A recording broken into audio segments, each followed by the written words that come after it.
So guys, today back for a video on the channel. Today I'll be looking at the predicted team for the Newcastle versus Fulham game. It's a huge game on Saturday. The vlog will be out around 5:30 on the channel, so make sure I go and watch the vlog when it's out.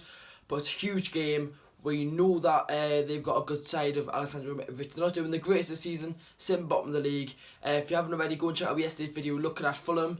But yeah, let's go on and talk about the predicted team. So this is my predicted team for the game versus Fulham.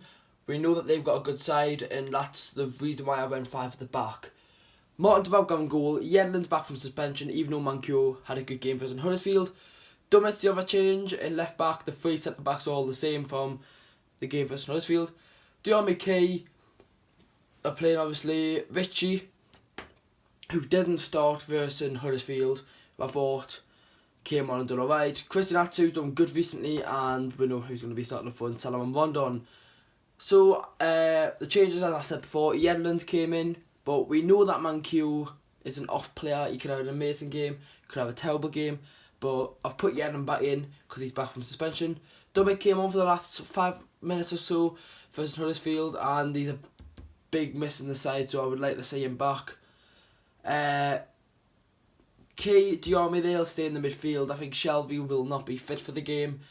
Richie, Atsu, Rondon. So we'll start off with the centre backs.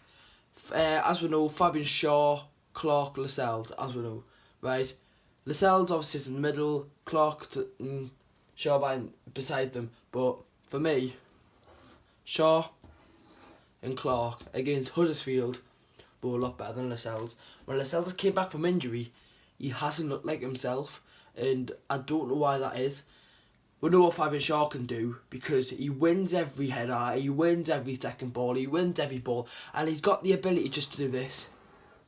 Like what Lejeune does, he's a very similar defender to Lejeune, and it's what we need. And when he comes back, it's going to be even harder for him to get in the cycle. I thought Keelan Clark was absolutely magnificent. He won every header, he won every second ball, exactly the same as Shaw, but Lascelles didn't do that though. That's the big problem. Martin Dubravka, as we know, absolutely fantastic. We know what he's can do for us.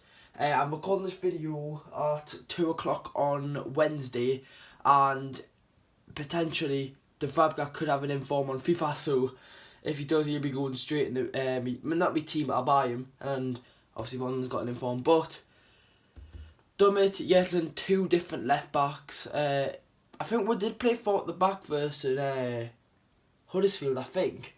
You know what, I honestly can't remember. Oh no, because Kennedy was playing left wing back, right. My bad, right. So I think Dummett, we know he only goes to about this area, but sometimes we can't find him in this area. But then Yedlin goes all the way up like that, and then Richie will come into this position here to provide and help Yedlin. Richie, for me, defensively, can do a job like in this area, and when he played left wing back versus Wolves, he done really, really good. So hopefully he can keep that form up, and hopefully I want to see him start. Diarmi and Kay. Tomorrow's video, I'm going to talk about Kay and Muto because they are getting the full of January off basically because, well, not they won't, but for Newcastle they won't be playing off international duty. I posted a picture on my Instagram yesterday and I got a decent response, but it's going to be hard because if Shelby's not fit, we've got to put Hayden in centre mid, and to be fair, Hayden's not a player I want to see, but if Shelby's fit, put Shelby in. But Kay's magnificent. This will be his final game at home since until he goes off to the Asia Trophy tournament, whatever to say. Diarmi, we know what he does. He defend. To be for me, I think Diarmi's a lot better away from home. I don't know why that is. He just seems like a better player away from home. I don't know why that is, but we're obviously going to play him. He's done great, and about his contract, it's coming to the end of his contract, but he said that he enjoys his football here, and give him a new contract, give him what he wants, and give him another couple of years, because he is 31 years old. He's getting to his age, but I think he's still got bags of potential to give for the rest of the season. Christian Atsu, we've done a little chat about Christian here. He's done quite well in the last couple of games. He's shown what he said at the start of the season, how he said, I'm going to be fighting for my spot, and we always thought Richie and Kennedy would be on the wings, but Kennedy struggled against Huddersfield. He was the worst player on the pitch. And then, I thought, I don't know, he did get injured, not properly, but someone stamped on his foot and he got subbed off. And he's obviously had a problem with his toe recently. And he didn't appreciate the fans who travelled out to Huddersfield. He just walked in, and I don't know if that's with his injury or not, but yeah, I don't think he'll play for this game. I think he will stick definitely Atsu in, but he could easily play Atsu there and Perez on the left hand side. I don't know. But now Salomon Rondon, 6 games, 4 goals, and he's up front by himself. We need to sign him. He's been fantastic.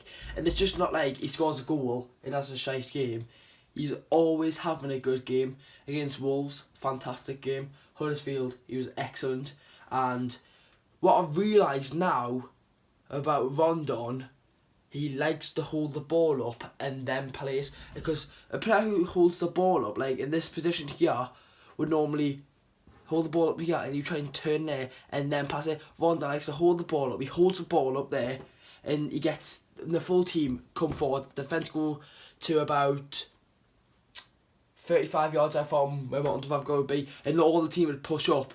And then he's got Atsu on this side. He could even play back the army to pass to Atsu and then could play some football off like that. But against Huddersfield, we didn't really create anything in the game. We had one chance, which came from Mankiw, Perez back to Mankiw, little ball in the box, and it was there to smash it in. And his finishing is impeccable, and that's what we need. And number 9 that scores goals. So everyone, that is going to be the end of the video. Make sure to leave a like on the video, subscribe if you're new. As you know, I'm going daily for Christmas, and it's getting really, really close to Christmas. And yes, I'm still went daily for every day of December. So it would mean that if you could hit the like button, appreciate what I'm doing. But thanks for watching the video, and I will check you guys in tomorrow's video talking about Key and Muto.